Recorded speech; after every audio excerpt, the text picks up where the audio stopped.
অনেক জায়গায় টাকা দিয়ে ভোট কিনতে গিয়ে সেই দলের দুর্বৃত্তরা জনতার প্রতিরোধের সম্মুখীন হচ্ছে। শুধু তাই নয়, দেশের বিভিন্ন জায়গা থেকে প্রচুর বোরখা ও নিকাব বানানোর বিষয়ে আমরা জানতে পেরেছি এবং ইসলামী মূল্যবোধের ধারক দল হিসেবে বিএনপি সবসময় বিশ্বাস করে বাংলাদেশের প্রতিটি নাগরিকের কাছে বোরখা ও নিকাব ধর্মীয় সংস্কৃতির একটি অত্যন্ত গুরুত্বপূর্ণ বিষয়। আমরা অবশ্যই নারীদের আব্রু ও পর্দার ব্যাপারে সর্বোচ্চ শ্রদ্ধাশীল। শুরু করছি প্লিজ। প্রথমে আন্তরিকভাবে ক্ষমা প্রার্থী, আজকে শুরু করতে একটু দেরি হয়েছে। I'm very pleased I can see some members of the international media. We greatly appreciate your presence today. প্রিয় সাংবাদিক ভাই ও বোনেরা, আপনাদের সবাইকে প্রথমে আন্তরিকভাবে ধন্যবাদ জানাচ্ছি আজকের গুরুত্বপূর্ণ এই সংবাদ সম্মেলনে উপস্থিত হওয়ার জন্য। আমাদের আজকে ভিন্নধর্মী একটু প্রেস কনফারেন্স, এখানে আপনারা অনেকেই কষ্ট করে এসেছেন, ধৈর্য ধরে বসে আছেন। এখানে আন্তর্জাতিক গণমাধ্যমের কয়েকজন রয়েছেন, আমাদের কেন্দ্রীয় নির্বাচন পরিচালনা কমিটির কয়েকজন গুরুত্বপূর্ণ সদস্য রয়েছেন বিএনপি মিডিয়া সেলের আহ্বায়ক প্রফেসর মওদুদ হোসেন আলমগীর পাভেল ভাই রয়েছেন, আমরা বিএনপি পরিবারের আহ্বায়ক আতিকুর রহমান রুমন ভাই রয়েছেন, আমাদের সেন্ট্রাল ইলেকশনস কমিটির ক্রিয়েটিভ টিম দেখছেন জোবায়ের বাবু ভাই এবং আমাদের স্পোক্স পারসন সহ বেশ কিছু টিমের সদস্যবৃন্দ। আগামীকাল 12ই ফেব্রুয়ারি বৃহস্পতিবার যে জাতীয় নির্বাচন অনুষ্ঠিত হতে যাচ্ছে, এটি বাংলাদেশ নামক দেশটির স্বাধীনতা, সার্বভৌমত্ব ও গণতন্ত্র প্রতিষ্ঠা ও রক্ষা করবার জন্য অত্যন্ত গুরুত্বপূর্ণ একটা অধ্যায়। দীর্ঘ 1.5 দশকের বেশি সময় ধরে গণতন্ত্র ও ভোটাধিকার প্রতিষ্ঠার লড়াইয়ে রাজপথে নেতৃত্ব দেয়া বিএনপির বিজয় অনিবার্য ইনশাল্লাহ। দেশি বিদেশি গণমাধ্যমেও সেই চিত্র ফুটে উঠেছে। মাঠের বাস্তবতা, জনস্রোত, গ্রহণযোগ্য জরিপ তথা গণমানুষের প্রত্যাশায় আজ এটিই প্রতিফলিত। বাংলাদেশের ধর্মপ্রাণ মুসলমান ভাই বোনেরা সহ দেশের হিন্দু, বৌদ্ধ, খ্রিস্টান, সমতল ও পাহাড়ের সব বর্ণ, বিশ্বাস ও জাতিগোষ্ঠীর মানুষ ইতিমধ্যে বিএনপিকে স্বতঃস্ফূর্ত সমর্থন দিয়েছেন। জনসাধারণের মাঝে বিএনপির জনপ্রিয়তা বরাবরের মতোই শীর্ষে অবস্থান করছে। বিশেষ করে গতকাল মঙ্গলবার থেকে লঞ্চ, বাস এবং ট্রেন সহ বিভিন্ন যানবাহনে যার পক্ষে যেভাবে সম্ভব ভোটের টানে নিজ নিজ নির্বাচনী এলাকায় জনগণ ফেরা শুরু করেছেন। এই উচ্চমুখর পরিবেশই নির্বাচনকে ঘিরে গণ আকাঙ্ক্ষার বহিঃপ্রকাশ। বিএনপির অনিবার্য বিজয়ের বিপরীতে একটি গোষ্ঠী নানা প্রতিবন্ধকতা সৃষ্টির অপচেষ্টা করছে। আমরা আজ সকালে গণমাধ্যমে দেখতে পেলাম সৈয়দপুর বিমানবন্দরে ঢাকা থেকে যাওয়ার পর নগদ 1/2 কোটিরও বেশি টাকা সহ ঠাকুরগাঁও জেলা জামাতের আমিরকে আটক করেছে পুলিশ, যেখানে নির্বাচনে অবৈধ অর্থনৈতিক লেনদেন প্রতিহত করতে সকল ব্যাংক, অর্থনৈতিক প্রতিষ্ঠান, ব্যবসায়িক লেনদেন ও কার্যক্রম বন্ধ রয়েছে।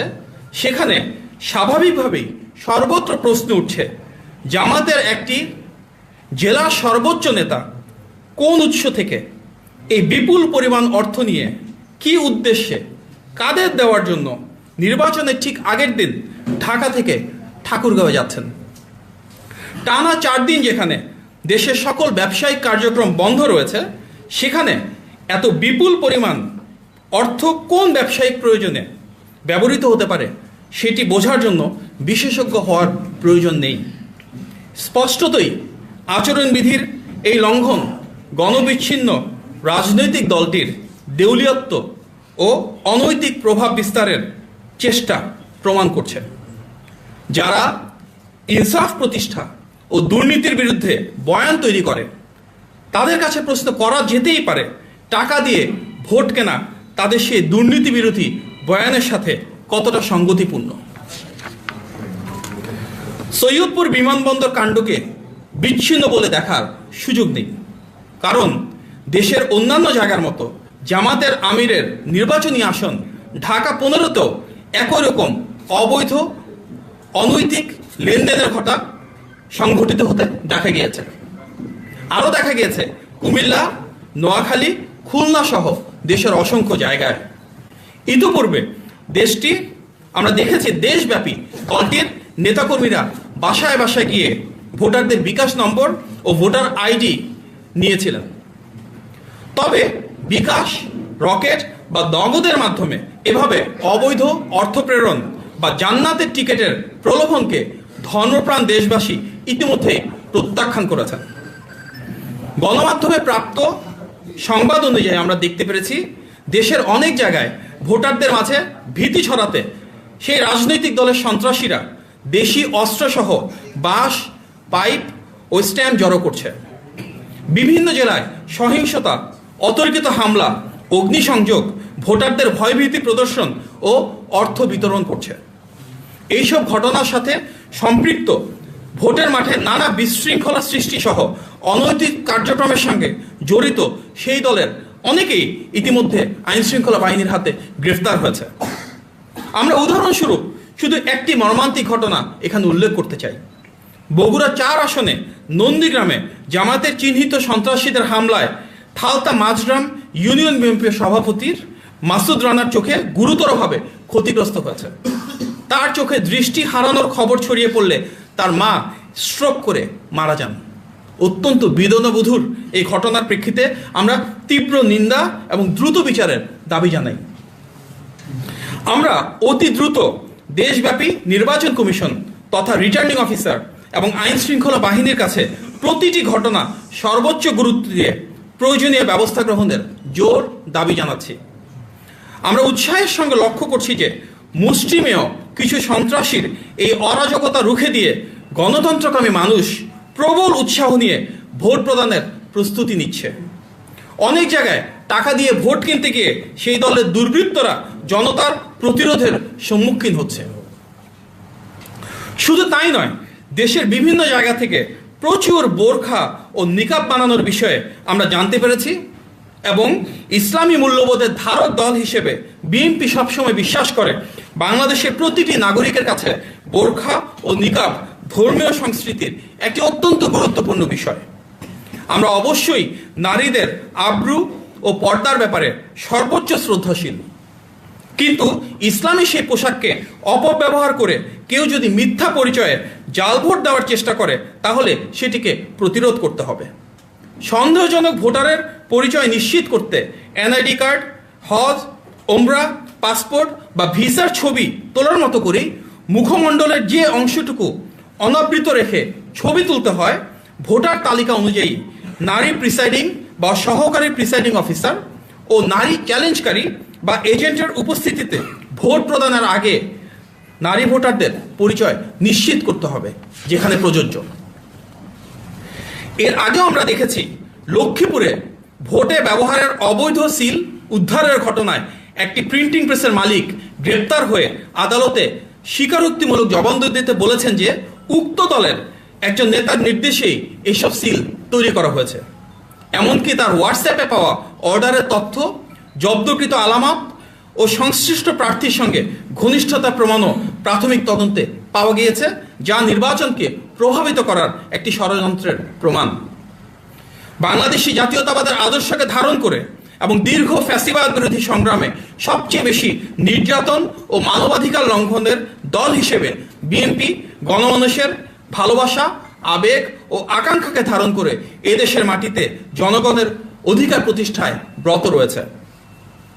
আগামীকালকে যে নির্বাচন, সেটিতে ইনশাআল্লাহ এমন একটি সরকার প্রতিষ্ঠিত হবে যেটি জনগণের কাছে দায়বদ্ধ, যেটি স্বচ্ছতা এবং জবাবদিহিতার মাধ্যমে জনগণের সাথে থাকবে, জনগণের পাশে থাকবে। দীর্ঘ 1.5 দশকের বেশি সময় ধরে লুণ্ঠিত ভোটাধিকার পুনরুদ্ধারের এই ঐতিহাসিক সময়ে আমরা প্রতিটি দায়িত্বশীল রাজনৈতিক দলকে অনুরোধ করব সর্বোচ্চ আন্তরিকতা নিয়ে জনগণের মতামতের উপর আস্থা রাখতে, শ্রদ্ধা জানাতে। এই নির্বাচনে আরও একটি গুরুত্বপূর্ণ বিষয় মীমাংসিত হওয়ার আছে। বাংলাদেশের নারীরা শিক্ষা প্রতিষ্ঠান, কর্মক্ষেত্র, পরিবার ও সমাজে কতটা সম্মান এবং মর্যাদার সাথে প্রতিষ্ঠিত হবেন। কর্মঘণ্টা সীমিত করার মধ্য দিয়ে মনোনয়ন বঞ্চিত করে উপর্যুপরি নারীদের অমর্যাদাকর এবং অশালীন সম্বোধন করে নারী সমাজে যে অবমাননার চিত্র একটি নির্দিষ্ট রাজনৈতিক দল প্রতিষ্ঠিত করার চেষ্টা করছে, এই নির্বাচন সেই অন্যায়ের প্রতিবাদ জানানোর একটি অপূর্ব সুযোগ। বিএনপি চেয়ারম্যান জনাব তারেক রহমান সমাজে নারীদের এই অধিকার প্রতিষ্ঠার প্রত্যয়ে প্রতিজ্ঞাবদ্ধ। আর তাই বিএনপির পক্ষ থেকে সকল গণতন্ত্রকামী রাজনৈতিক দলের প্রতি আমরা আহ্বান জানাই, আসুন সহিংসতা নয়, সবাই শান্তিপূর্ণ নির্বাচনের পরিবেশ নিশ্চিত করি, বজায় রাখি পারস্পরিক সহাবস্থান ও সৌহার্দ্য। সকল ধরনের কারচুপি বা জালিয়াতি রুখে দিয়ে নির্বাচনের যে উৎসমুখর স্বতঃস্ফূর্ত পরিবেশ আজকের গণ আকাঙ্ক্ষা, সেটিকে বাস্তবায়ন করা প্রতিটি রাজনৈতিক দলের দায়িত্ব। এই নির্বাচন কেবল ভোটের অধিকার নয়, এই নির্বাচন দেশের প্রতিটি নাগরিকের অধিকার এবং স্বাধীনতা প্রতিষ্ঠার লড়াই। এই নির্বাচন শহীদ এবং গুম হওয়া প্রতিটি সন্তানের মায়ের প্রত্যাশিত বাংলাদেশ গড়ে তুলবার সংকল্প। এই নির্বাচন আমাদের দেশের স্বাধীনতা ও সার্বভৌমত্ব রক্ষার প্রতীক। আমরা বিশ্বাস করি নেতিবাচক রাজনীতি নয়, ইতিবাচক জনসম্পৃক্ত ও গণমুখী রাজনীতির ভিত্তি হতে পারে যে নির্বাচন, আগামীকাল তার মাধ্যমে রাষ্ট্রীয় মালিকানা জনগণের কাছে ফেরত আসবে ইনশাআল্লাহ। বাংলাদেশের প্রতিটি নাগরিককে আমরা আহ্বান জানাই, আপনারা কাল সকালে যত দ্রুত সম্ভব ভোট কেন্দ্রে আসুন। এই নির্বাচনে বিজয় হোক বাংলাদেশের, এই নির্বাচনে বিজয় হোক বাংলাদেশের মানুষের। নির্বাচন পরিচালনার সাথে সংশ্লিষ্ট প্রতিটি রাষ্ট্রীয় প্রতিষ্ঠানের সদস্য ও গণতন্ত্রকামী মানুষের প্রতি বিনীত আহ্বান জানাই, আপনারা দেশ ও দেশের মানুষের জন্য গণতন্ত্র ও ভোটাধিকার প্রতিষ্ঠার পক্ষে থাকুন। একটি অবাধ, সুষ্ঠু ও গ্রহণযোগ্য নির্বাচনই নিশ্চিত করবে জনগণের ঐক্য, প্রতিষ্ঠা করবে জনগণের সেই রাষ্ট্রীয় মালিকানা। দেশব্যাপী বিএনপির অপ্রতিরোধ্য জনপ্রিয়তা জোয়ারে আমরা সবাই সামিল হই। গণতন্ত্র রক্ষার প্রমাণিত শক্তি বিএনপির এই অবশ্যম্ভাবী বিজয়ের মিছিলে সবাইকে স্বাগতম। আজকের এই সংবাদ সম্মেলনে উপস্থিত হয়ে ধৈর্য সহকারে আমার বক্তব্য শুনেছেন, কিছুটা বিলম্বিত হয়েছে, তার জন্য ধন্যবাদ এবং কৃতজ্ঞতা জ্ঞাপন করছি। সবাইকে আসসালামু আলাইকুম। কোশ্চেন্স করতে পারবেন। আজকে এখানে পাবেল ভাই আছেন, রুমন ভাই আছেন, আমি আছি। আসুন, আমরা কোশ্চেনের অ্যান্সার দিতে পারবো, কোনো সমস্যা নেই। আচ্ছা, আপনি তো বললেন যে বেশ কিছু এলাকাতে টাকার যে বিষয়টা চলে আসছে প্রার্থীদের ভোট কেনার জন্য, এইটা যদি সারা দেশে ছড়িয়ে যায় সেক্ষেত্রে আসলে একটা আশঙ্কা করছে। হ্যাঁ, আপনি ঠিকই বলেছেন যে এটা টিপ অফ দ্য আইসবার্গ। যে ঘটনাটি সৈয়দপুরে ঘটেছে, সৈয়দপুর কাণ্ড, বিমানবন্দর কাণ্ড যেটি হয়েছে, সেটি দেশের সর্বত্রই চিত্র হওয়ার আশঙ্কা রয়েছে। এক্ষেত্রে আমি মনে করি যে তৎপরতার সাথে আইন প্রয়োগকারী সংস্থা সেই সৈয়দপুর কাণ্ডকে অন্তত উদ্ঘাটন করেছেন, সেই প্রক্রিয়াটা বজায় থাকবে এবং দেশের অন্যান্য জায়গাতে অপচেষ্টাটা যেখানে আছে সেটাকে তারা যোগ্যতার সাথে প্রতিরোধ করবে। অনেকে বলছে যে এখন পর্যন্ত গণমাধ্যমের কাছে ৩-৪টির মতো ঘটনা আছে গণমাধ্যমের কাছে। আপনারা কি মনে করেন যে এইখানেই দৃষ্টি সীমাবদ্ধ রেখে সারা দেশে আরো বিপুল পরিমাণ অর্থ সরানো হচ্ছে কিনা? না, সেই আশঙ্কার কথা যেটা আমি এর আগে বললাম, যে আশঙ্কাটা তো অনেক আগে থেকে আছে। কারণ এই আর্থিক বিষয়টার আশঙ্কার ব্যাপারটা মাথায় রেখে কিন্তু আমরা এনআইডি কার্ড কিংবা বিকাশ নাম্বার, রকেট বা নগদ নাম্বার সংগ্রহ করার যে চেষ্টাটা ছিল, তার ব্যাপারে আমরা প্রথম দিন থেকে প্রতিবাদ জানাবার চেষ্টা করেছি। কারণ আমাদের ধারণা ছিল যে এইরকম ঘটনাটা ঘটবে এবং সেটা প্রমাণিত হয়েছে যে আমাদের সেই আশঙ্কা যেটা, সেটা অমূলক ছিল না। সুতরাং দেশব্যাপী এই প্রক্রিয়াটা নিশ্চয়ই সকল জায়গায় আছে। একটু আগে আমরা দেখলাম যে মুরাদনগরে 2 লক্ষ টাকা সহ একজন ধরা পড়েছে। তো এই ব্যাপারটি হয়তো উদ্ঘাটিত হয়েছে, কিছুটা উদ্ঘাটিত হয়নি, আমরা বলছি টিপ অফ দ্য আইসবার্গ। তো সুতরাং আইন প্রয়োগকারী সংস্থা যে দক্ষতার সাথে এই ঘটনাগুলোর আংশিক উদ্ঘাটন করেছেন, তাদের কাছ থেকে আমরা প্রত্যাশা করব যে তারা পূর্ণ ঘটনা সব জায়গাতেই আরও নজরদারি রাখবেন। জনগণেরও সচেতন হওয়ার দরকার আছে। যে মুহূর্তে এরকম কোনো একটা খবর আসবে, তারা যেন সেটি আইন প্রয়োগকারী সংস্থাকে জানান এবং এর ব্যাপারে যেন দ্রুত ব্যবস্থা নেওয়া যায়। নগদ বিকাশ কন্ট্রোল করা গেল, কিন্তু ফিজিক্যালি যেগুলো দেওয়া হবে সেগুলো, সেটার ক্ষেত্রেই বলছি, ফিজিক্যালি তো আমরা দেখেছি যে ঢাকা 15-তে একজন প্রখ্যাত আইনজীবী তিনি নিজেও ব্যক্তিগতভাবে এটি করছেন। সেটি হয়তো আমরা দৃশ্যমান একটা প্রমাণ পেয়েছি বলে বলতে পারছি, কিন্তু অদৃশ্যভাবে তো এরকম কাজটা চলছে। সুতরাং এই ব্যাপারে প্রতিরোধ করবার ব্যাপারটা, যেহেতু আপনারা জানেন যে এটা একটা চরম একটা নজরদারির ব্যাপার, তো যারা নজরদারি রাখেন, গোয়েন্দা রিপোর্ট যাদের কাছে আছে, এবং আমরা বলবো যে সাধারণত যে এলাকাবাসী আছেন, তারা এই অন্যায়ের বিরুদ্ধে নিজেরা একতাবদ্ধ হবেন এবং এটাকে প্রতিরোধ করবেন। ভোট কারচুপির কোনো আশঙ্কা করছেন কিনা? তো আপনারা কি মহিলা পুলিশ বৃদ্ধির জন্য ইসিকে রিকোয়েস্ট করবেন কিনা? বিভিন্ন জায়গায় যেহেতু বরকা পাওয়া যাচ্ছে, যেটা আশঙ্কা করা হচ্ছে বরকার মাধ্যমে বিভিন্ন ভোট দিতে পারে। হ্যাঁ, এটা একটা গুরুত্বপূর্ণ প্রশ্ন।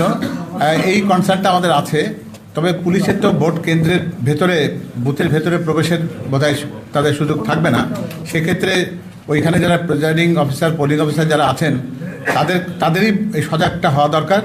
এবং যে কথাটি আমাদের মুখপাত্র ডক্টর মাহাদি আমিন তার বক্তব্যে বলেছেন যে আমরা পাসপোর্টে, ভিসায়, ওমরা বা বিভিন্ন কাজের জন্য যে পরিমাণ মুখাবয়বকে উন্মুক্ত রেখে ছবি তুলতে হয়, একজন যদি তার পরিচয় সম্পর্কে কোনো সন্দেহ থাকে প্রযোজ্য ক্ষেত্রে, তাকে অন্তত সেটি করার ক্ষেত্রে নারী প্রিজাইডিং অফিসার বা নারী এজেন্ট যিনি আছেন বা নারী পোলিং অফিসার আছেন, তার আগে তার কাজ সামনে এই পরিচয়টি প্রমাণ করার প্রেক্ষিতে তাকে ভোট দেওয়ার সুযোগ দেওয়া দরকার। ভোট ইলেকশনে ইঞ্জিনিয়ারিংয়ের কোনো আশঙ্কা করছেন কিনা আপনারা? এই সব কিছুতেই একটা ইঞ্জিনিয়ারিংয়ের প্রক্রিয়ার মধ্যে দিয়ে আছে। এখন ইঞ্জিনিয়ারিং বলতে তো ঠিক ওই রকম কোনো শাব্দিক অর্থটাকে আমরা তো ব্যাপকভাবে দেখি, সবটাই এগুলোর অংশ। তবে আমরা মনে করি যে বাংলাদেশের ইতিহাসে নির্বাচন কমিশনের সবচেয়ে বড় সক্ষমতা প্রমাণের সুযোগ তৈরি হয়েছে, কারণ এই নির্বাচন কমিশনকে সবাই আমরা সমর্থন করি, যে আমরা তাদের সক্ষমতার প্রতি আস্থা রাখতে চাই। দেশব্যাপী আইন শৃঙ্খলা বাহিনী যারা আছেন, সশস্ত্র বাহিনী যারা আছেন, অন্যান্য প্রশাসনিক কর্মকর্তারা যারা আছেন, নির্বাচন কমিশন কর্মকর্তারা যারা আছেন, তারা প্রত্যেকে যদি সজাগ থাকি, সবচেয়ে বড় যেটা সেটা হলো যে আমি বলি যে এবার দায়িত্ববোধের নির্বাচন। এই দায়িত্ববোধটা যেমন এদেরকে দেখাতে হবে, সবচেয়ে বড় দায়িত্ববোধ দেখাতে হবে ভোটারদের, রাজনৈতিক দলদের। তারা যদি সজাগ থাকেন, প্রত্যেকে যদি তার অধিকারের ক্ষেত্রে সচেতন থাকেন ভোটাররা, তাহলে ইঞ্জিনিয়ারিংয়ের এই অপচেষ্টাগুলো নস্যাৎ হয়ে যাবে ইনশাল্লাহ। জি জি, আমরা আশাবাদী ইনশাআল্লাহ বিএনপির যে অনিবার্য বিজয়, সেটাকে প্রতিহত করার জন্যই হয়তো একটি গোষ্ঠী বিভিন্ন ধরনের অপপ্রচার বা বিভিন্ন ধরনের কারচুপির উদ্যোগ নিচ্ছে। তবে ইনশাআল্লাহ গণতন্ত্রকামী মানুষ স্বাভাবিকভাবে দীর্ঘদিন পরে ভোটাধিকার প্রয়োগের মাধ্যমে গণতান্ত্রিক রাষ্ট্র ব্যবস্থা চায়। আমরা সেই বিজয়ের ব্যাপারে অত্যন্ত আশাবাদী এবং আমরা আস্থা রাখতে চাই আইন শৃঙ্খলা বাহিনী এবং নির্বাচন পরিচালনার সাথে যারা রয়েছেন, ওনারা অবাধ, সুষ্ঠু এবং গ্রহণযোগ্য নির্বাচন ইনশাআল্লাহ নিশ্চিত করবে এবং জনগণের ভোটে নির্বাচিত হয়ে দ্রুত ইনশাআল্লাহ বিএনপি সরকার গঠন করবে। আসসালামু আলাইকুম। অবশ্যই তো আমরা বিজয়ী হওয়ার প্রত্যাশায় রয়েছি। Thank you. অভিযোগ এখন পর্যন্ত আর্থিক লেনদেনের তারা ইতিমধ্যে নির্বাচন কমিশনে গিয়েছেন, তারা আলাপ করছেন। বিএনপি কোনো পদক্ষেপ নেবেন কিনা, নির্বাচন কমিশনে যাবেন কিনা, কোনো উদ্বেগ জানাতে বা কোনো? আমরা এ বিষয়ে আলোচনা করব, অবশ্যই আমরা এ বিষয়ে আলোচনা করে যেটা সিদ্ধান্ত সেই অনুযায়ী পরবর্তী পদক্ষেপ গ্রহণ করব। ধন্যবাদ। প্রত্যাশা করছেন না ভোট মেজরিটি? ব্রুট মেজরিটি শব্দটিকে আমরা বিশ্বাস করি না। আমরা মনে করি যে গণতন্ত্রকামী মানুষ আমাদেরকে বিজয়ী করবেন। আপনারা নিজেও জানেন যে আমাদের একটা সংবিধান সংশোধনের দায় রয়েছে, সনদে স্বাক্ষর করেছে আমরা। সুতরাং সেই পর্যায়ে যাওয়ার জন্য যে পরিমাণ আসন সংখ্যার প্রয়োজন, আমরা আশা করি দেশবাসী আমাদেরকে সেই পরিমাণ আসন দিয়ে, আসন উপহার দিয়ে আমাদেরকে সম্মানিত করবেন। ধন্যবাদ। আজকে একজন আমাদের কর্মী, বেশ কয়েকজন, তারা টাকা সহ জনতার হাতে আটক করেছে। তাদের বিরুদ্ধে এইটা তো কোনো বিচ্ছিন্ন ঘটনা না, পুরো দেশব্যাপী করছে। আমরা আপনাদের কাছে আহ্বান জানাবো, গণমাধ্যমে যেন এগুলো আপনারা যখন যেটা পান সেটা দেশের মানুষের সামনে উপস্থাপন করেন। আমার মনে হয় ঘটনার সংখ্যা অনেক হবে। ধন্যবাদ। সবাইকে ধন্যবাদ।